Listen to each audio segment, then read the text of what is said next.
So ఈరోజు మీ ముందుకైతే ఒక స్పెషల్ గెస్ట్తో వచ్చేసాను. ఆ గెస్ట్ పేరు చెప్పగానే మీ అందరికీ అర్థమైపోతుంది. అంబాటి కార్తిక్ రెడ్డి గారు. ఫోక్ ఇండస్ట్రీలో ఒక కింగ్ లా సెటిల్ అయిపోయిండు. ఎందుకు యాక్చువల్గా అందరికీ కూడా ఈయన కింగ్, ఫోక్ ఇండస్ట్రీలో మొత్తం సెటిల్ అయిపోయిండు. ఈయన డాన్స్ అంటే అందరికీ ఇష్టం, ఈయన సాంగ్స్ కోసం వెయిట్ చేస్తూ ఉంటారు. బట్ అందరిలా కాకుండా నాకు ఒక డిఫరెంట్ క్వశ్చన్ ఉంది. ఏంటంటే ఎందుకని ఫోక్ ఇండస్ట్రీలోనే ఆగిపోయిండు, మూవీస్కి ఎందుకు రావట్లేదు? ఇంకా సిరీస్ ఉన్నాయి యూట్యూబ్ కానీ, లేదంటే వెబ్ సిరీస్ ఉన్నాయి, ఇంకా చాలా ఆప్షన్స్ ఉన్నాయి కదా, ఎందుకని అక్కడే ఆగిపోయిండు? ఇలా చాలా క్వశ్చన్స్. నా మైండ్ కొంచెం దిక్క కాబట్టి నాకు డిఫరెంట్ వేలోనే ఉంటాయి క్వశ్చన్స్ అన్ని. సో అవన్నింటికి ఆన్సర్స్ కూడా ఒకసారి తననే అడిగి తెలుసుకుందాము. అండ్ నవ్వుతున్నాడు నేను క్వశ్చన్ అడుగుతుంటాయి కూడా. ఒకసారి అన్ని తననే అడిగి తెలుసుకుందాం. Hi Karthik. Hi Madhu. Hi hi. ఎలా ఉన్నారు? బాగున్నా. Super super. ఓకే, ఎలా నడుస్తుంది లైఫ్? Super super. మొత్తం ఫోక్ ఇండస్ట్రీలో ఎక్కడ అంటే ఫోక్ సాంగ్స్ అని ఏం టైప్ చేసినా కూడా మీ వీడియోలే వస్తున్నాయిగా. ఓకే, సో అంటే అందరిలాగా కామన్ క్వశ్చన్స్ కాకుండా మీ ఫ్యామిలీ బ్యాక్గ్రౌండ్ ఆల్మోస్ట్ అందరికీ కూడా తెలుసు. అమ్మ, అక్క మ్యారేజ్ అయిపోయింది, ఫాదర్ అన్ఎక్స్పెక్టెడ్గా చనిపోయడం జరిగింది, 15 years అవుతుంది. సో నాకు ఎక్కడి నుండి స్టార్ట్ చేద్దామని ఉందంటే, రీసెంట్గా అంటే దసరా అప్పుడు ఒక వీడియో చేశారు. ఎందుకంటే ఆఫ్టర్ 15 years సడన్గా ఎందుకని అంత ఎమోషనల్ అయ్యారు? యాక్చువల్ అసలు మా డాడీ అంటే నాకు ఇష్టం ఉండదు. బికాజ్ ఎప్పుడు మా నాన్న నన్ను ప్రేమగా కొన్ని అంటారు, మనతోనే ఉండాలి, మనతో ఆ నిజాలు కూడా మనతోనే పాతుకుపోవాలి అంటారు. సో నేను అలాంటివన్నీ చెప్పను కానీ, బట్ చిన్నప్పటి నుంచి మా నాన్న అంటే నాకు ఇష్టం ఉండదు. ఆయన చేసిన కొన్ని థింగ్స్ వల్లనో లేకపోతే కొన్ని ఉంటాయి. సో అట్లాంటి టైంలో అలాంటి వాళ్ళ గురించి బాధపడినా ఒకటే, బాధపడకున్నా ఒకటే, అసలు ఉన్నా ఒకటే లేకున్నా ఒకటే అనుకునే పర్సన్ అనమాట నేను. చిన్నప్పటి నుంచి అదే మైండ్ సెట్తో పెరిగా. సో రీసెంట్ డేస్లో నేను షూట్లో ఉన్నప్పుడు అమ్మాయిలు డాన్సర్స్ వస్తుంటారు, వాళ్ళ నాన్న వచ్చి డ్రాప్ చేయడం, స్కూల్కి వెళ్ళేటప్పుడు చూస్తూ ఉంటాం మనం రోడ్స్ మీద పిల్లల్ని తీసుకొని వెళ్తారు. జూ పార్క్ నేను ఎక్కడైనా సినిమాలకి వెళ్ళినా వాళ్ళ మమ్మీ డాడీ వాళ్ళ బాబుని తీసుకొని రావడం, ఇట్లాంటివన్నీ చూస్తూ ఉంటా కదా. సో సమ్వేర్ హిట్ అవుతుంది అనమాట. ఓకే, నాకు నానుంటే ఓకే ఇట్లా ఉంటుండేనేమో, ఓకే నానుంటే నన్ను ఇట్లా తీసుకుపోతుండే కావచ్చు, ఓకే నానుంటే నేను బాధపడితే అరే నేను ఏం కాదురా బాయ్, నేను ఉన్నా నీకు, అది ఒక మాట. ఓకే, వాళ్ళు ఫైనాన్షియల్గా హెల్ప్ చేస్తారా, చేసే పొజిషన్లో ఉండరా అనే విషయం పక్కన పెడితే, ఒక మాట మనల్ని చాలా ఇట్లా మోటివేట్ చేస్తుంది, ఇట్లా మనం గట్టిగా తయారవుతాం, బలంగా ఉంటాం. సో ఆ ధైర్యాన్ని ఇచ్చేవాళ్ళు లేరు. ఉన్నారు, మా అమ్మ ఉంది నాకు ఎవ్రీ టైం కానీ, బట్ నాన్న అన్న ప్రేమ నాకు తెలీదు. బట్ అలా పెంచింది కూడా మా అమ్మ నన్ను. ఎప్పుడు మా నాన్న అసలు లోటు లేకుండా అసలు పెంచింది. బట్ చూసే సమాజంలో ఉన్నప్పుడు మనం అన్నీ చూస్తాం, ఎందుకు నాకే ఇట్లా ఆ క్వశ్చన్ తోటి నాకు.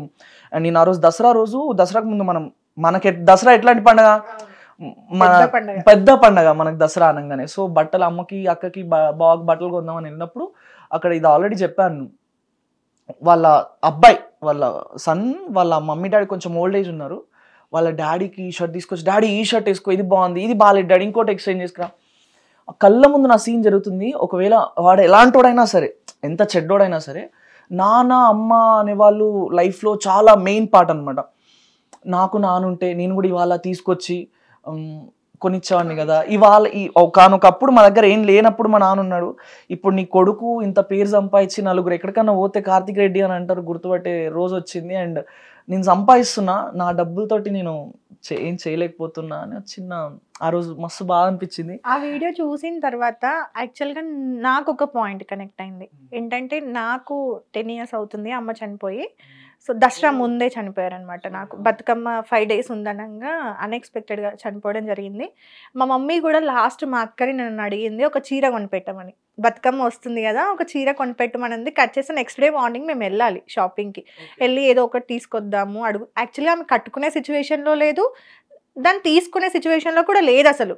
జస్ట్ ఏదో ర్యాండమ్గా కోమాలో ఉన్న మనిషి నన్ను అడిగింది మా అక్కని. మా అక్క అప్పటికి జాబ్ వచ్చింది, అదే టైం అనమాట మా అక్కకి జాబ్ రావడం, తను ఎర్న్ చేయడం, మా ఫ్యామిలీ సెటిల్ అయ్యే టైం. మా మమ్మీ మా డాడీకి పడ్డ కష్టానికి మా ఫ్యామిలీ సెటిల్ అవుతున్న టైం. అక్కకి జాబ్ వచ్చింది, నెక్స్ట్ నా చదువు కంప్లీట్ అవుతుంది, నేను ఒక జాబ్లో సెటిల్ అవుతా, అక్కకి మ్యారేజ్, తర్వాత నా మ్యారేజ్, తర్వాత తమ్ముడిని సెటిల్ చేయాలి, తమ్ముడికి మ్యారేజ్. ఇది మా ప్లానింగ్ యాక్చువల్లీ. సడన్గా అన్ఎక్స్పెక్టెడ్ సిచ్యువేషన్, ఆ మదర్కి అలా అయిపోవడము అడిగిందనమాట. నెక్స్ట్ డే మార్నింగ్ 6 o'clockకి చనిపోయారు. మేము వెళ్దాం అనుకునే టైంకి. ఆ రోజు వెళ్దాం అనుకుంటున్నాము, కానీ అది మాకు ఇప్పటికీ కూడా రిగ్రెట్, అంటే ఏదన్నా కొత్త డ్రెస్ తీసుకోవాలన్నా మనసులో ఎక్కడో గుచ్చుతూ ఉంటదనమాట. ఇప్పటికీ కూడా అబ్బా! అంటే ఎన్నో చేసాం మా మమ్మీ కోసం, హాస్పిటల్స్‌లో తిరిగాము, చేసాము. మా రుణం మేము తీర్చుకున్నాం. ఒక 50% అయినా తను మమ్మల్ని కని పెంచినందుకు మేము రుణం తీర్చుకున్నాం, కానీ ఆ ఒక్కటి చేయలేకపోయామే.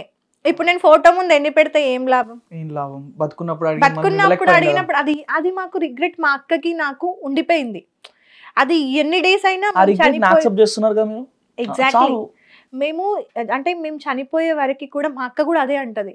లాస్ట్ మినిట్లో అమ్మ చీర అడిగింది, అంటే ఇంకా లాస్ట్కి మేము మా మమ్మీ పెళ్లి చీరని పైన కప్పామన్నమాట. సో మీ వీడియో నాకు కనెక్ట్ అయింది. సేమ్ దసరా సిచ్యువేషన్ సడన్గా ఒకేసరికి అనిపించేసరికి ఆ వీడియో నాకు పర్సనల్గా కనెక్ట్ అయింది అనమాట. అంటే మీ పెయిన్ ని నేను కూడా తీసుకోగలిగా ఆ సిచ్యువేషన్ లో. ఇద్దరం సేమ్ అనిపించింది.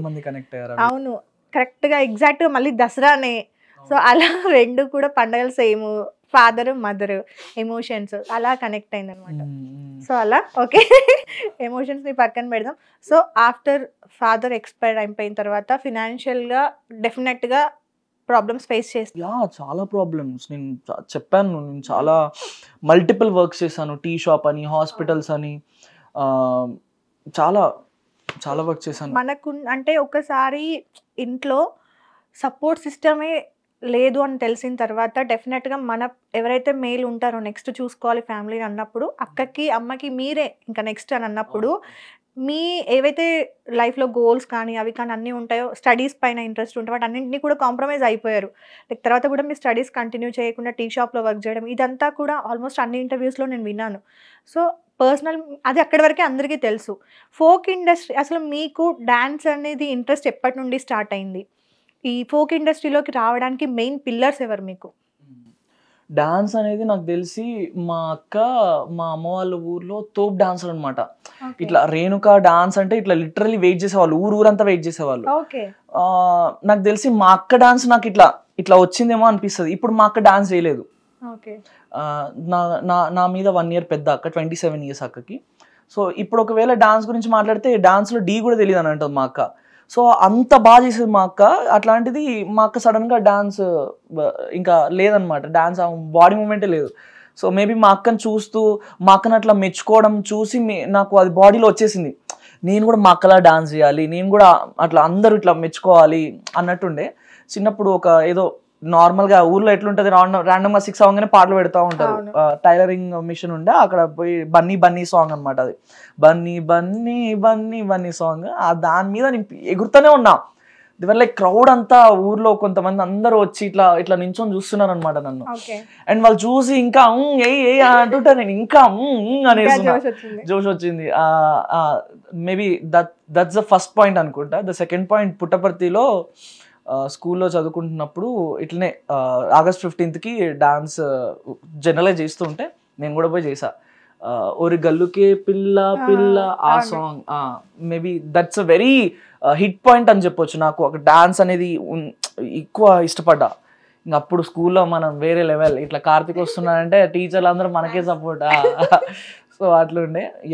అండ్ డాన్స్ అలా ఉండే. అండ్ మెయిన్ యూట్యూబ్కి రావడానికి రీజన్ అంటే టిక్టాక్. అప్పుడు లాక్డౌన్ అనుకుంటా, మిడ్ లాక్డౌన్. అప్పట్లో నాకు బేసిక్గా అమ్మాయిలు ట్రెడిషనల్గా చాలా ఇష్టం. ఇట్లా పువ్వులు పెట్టుకొని, మంచిగా లాంగ్ హెయిర్, మంచిగా కళ్ళ కాటుకు పెట్టుకొని, మేకప్ లేకుండా జస్ట్ లైట్గా లిప్స్టిక్, మైల్డ్ మేకప్. మేకప్ అనేది డెఫినెట్గా ఉండాలి ప్రతి ఒక్కరికి. సో మైల్డ్ మేకప్ వేసుకొని, లాంగ్ హెయిర్ తోటి, లంగా ఓని అయినా శారీ అయినా సరే, ఇట్లా ట్రెడిషనల్గా మీలాగా చుడిదార్ వేసుకున్నా సరే, నాకు ఇట్లాంటి అమ్మాయిలు అంటే చాలా ఇష్టం. సో అట్లా జానక్కని చూసి బాగా ఇష్టపడేవాడిని అంటే అట్లా కాదు, బికాజ్ ఎప్పుడు ఆమెను చూస్తే అక్క అనే ఫీలింగ్ వస్తుంది నాకు ఇప్పటికి కూడా. సో ఆమెను చూసి అరే నాకు కాబోయే వైఫ్ కూడా ఇట్లానే ఉంటే బాగుంటుంది. ఆమె మీరు చూసినట్టయితే జానక్క వీడియోస్ ఎక్కడ కూడా ఇంత కూడా ఎక్స్పోజ్ ఉండదు. So maybe that's made me to do reel with her అనిపించింది. అంటే ఇన్స్టాగ్రామ్ లో కూడా చాలా తక్కువ మంది, టిక్ టాక్ లో అండ్ ఇన్స్టాగ్రామ్ లో చూస్తే కూడా అట్లా మెయింటైన్ చేసే వాళ్ళు చాలా తక్కువ మంది. ఇట్ డజంట్ మీన్ ఏదో అలా వేసుకుంటేనే చాలా పతిత్తు లేకపోతే అట్లని కాదు. బట్ అంటారు కదా, మనం ఎలా కనిపిస్తామో పీపుల్ అలానే మనల్ని చూస్తారు, అలానే తీసుకుంటారు అని అంటారు కదా. సో మళ్ళీ మనం వాళ్ళతో ట్రావెల్ చేసిన తర్వాత you'll get to know what is what అనేది, వాళ్ళు ఏంటి, వాళ్ళు ఇదా అదా కాదా అనేది. సో అలా అక్కపక్క నేను డ్యూయట్స్ చేసేవాడిని అనమాట.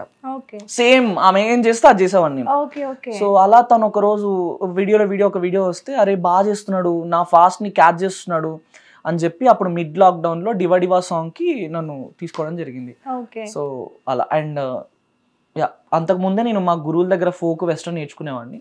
ఓకే ఓకే సో మా మేబీ ఇప్పుడు ఏమి రాందైతే ఆవిడ పిలిచే ఛాన్స్ కూడా ఇవ్వరు కదా. సో సమ్వేర్ నేను కనెక్ట్ అయ్యాను, ఆవిడ చూసింది అరే బాగా చేస్తున్నాడు తమ్ముడు అని చెప్పేసి అప్పుడు అక్క కాల్ చేసి పిలిచి ఇచ్చింది. ఓకే అలా సో ఆపర్చునిటీ. నాకు ఇక్కడ 3 పిల్లర్స్ అని చెప్పొచ్చు, 3 and 4 అని చెప్పొచ్చు, ఫ్రెండ్స్, గురువులు అండ్ జాను అక్క ఇట్లా. ఓకే